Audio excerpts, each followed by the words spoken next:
Can I admit that Bethlehem has been my least favorite place to visit in Israel? It's crowded, dirty, and run by the Palestinian Authority. Every time I've stood in Bethlehem, I can't help but think that there had to have been 100 better places for the Messiah to have been born. I'm Michael Quinn Sullivan with a reflection on life and liberty.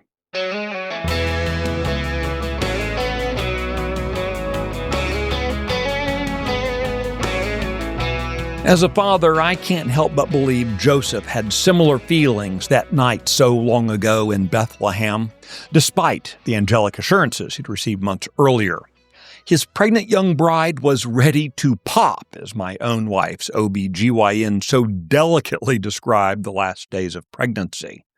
Joseph and Mary were far from home in a manger cut into the side of a hill. With one glance, Joseph knew his son's first cradle would be a trough carved from stone. Braying donkeys would be announcing his birth. While perhaps a little town, Bethlehem was hardly unknown. It's mentioned more than 50 times in the Bible, mostly in the Old Testament, for everyone who cared to know, which King Herod did not until he did. Bethlehem was where the Messiah had been prophesied to enter the world. But in a manger? We've sanitized the scene. There are no animal droppings, no flies, no dirt, and no grime. But make no mistake, the scene in real life would have been incredibly unpleasant.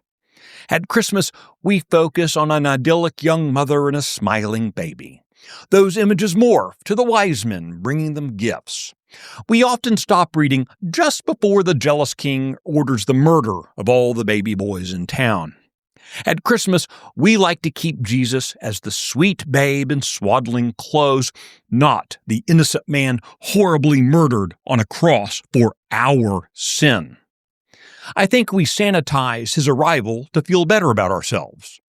After all, consumermus cannot be bothered by the recognition of our deep-rooted sin and our desperate need for a Savior. In the moral economy of the holy God, Jesus came not as he deserved, but as we needed him. He was born next to animal excrement, which frankly produces a more pleasing aroma than our attempted good works, to borrow from the Apostle Paul.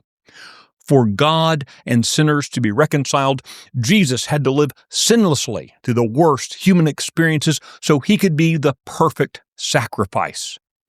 Jesus didn't deserve to be born in a Bethlehem manger any more than we deserve the mercy he so lovingly offered by taking our place at the cross. George Whitfield's glorious hymn gets it just right.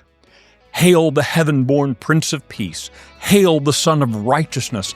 Light and life to all he brings, risen with healing in his wings.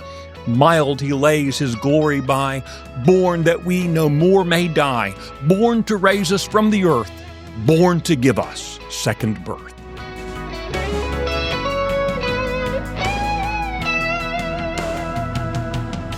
The Reflections Podcast is presented by Texas Scorecard. If you like today's message, please take a moment to rate it, leave a review, and recommend it to your friends. I'm Michael Quinn Sullivan. Thanks for listening.